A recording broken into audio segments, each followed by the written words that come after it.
कृष्ण राधे राधे भक्तों, आज हम आपको कार्तिक मास का 16वां अध्याय सुनाने जा रहे हैं, जिसमें शिवजी से जलंधर का घोर संग्राम करने का वर्णन किया गया है।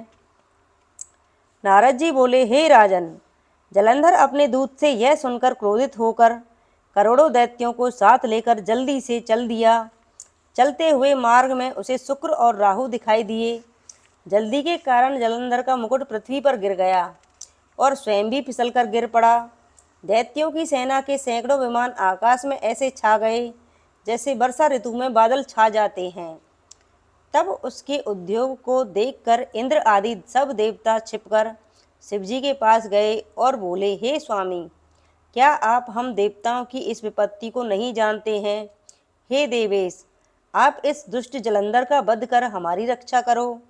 इस प्रकार देवताओं के वचनों को सुनकर महादेव जी ने हंसकर विष्णु भगवान को बुलाकर कहा कि आपने संग्राम में जलंधर को क्यों नहीं मारा?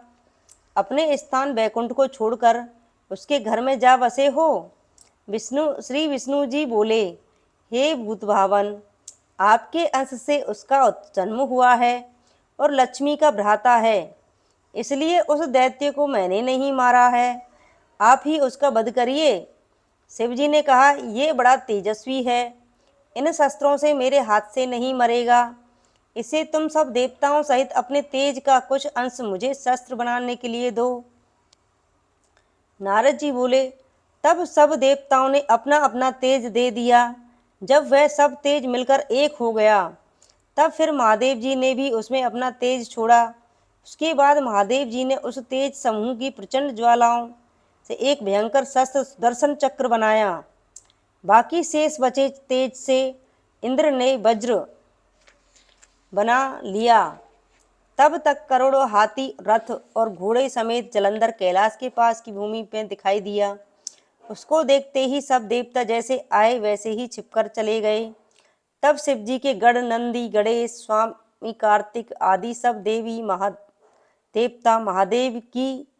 श्री महादेव जी की आज्ञा से युद्ध के लिए कैलाश से नीचे उतरे। फिर कैलाश के पास की भूमि में देव और दैत्यों का शस्त्र अस्त्रों से भयंकर युद्ध होने लगा। वीरों को प्रसन्न करने वाली भीरी, मृदंग और शंख तथा हाथी घोड़ा रथ के शब्दों से भूमि शब्दायमान होती हुई कांपने लगी।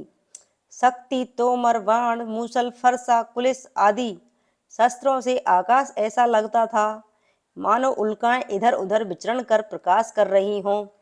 युद्ध में मरे हुए रथ, हाथी, घोड़ों से पृथ्वी ऐसी लगती थी मानो वज्राघात से पर्वतों के शिखर गिरे पड़े हों। शिवगणों द्वारा युद्ध में मारे गए दैत्यों को मृत संजीवनी देकर शुक्राचार्य बार बार जीवित करने लगे। उनको देखकर देवों ने शिवजी के पास जाकर शुक्राचार्य का सब चरित्र कहा।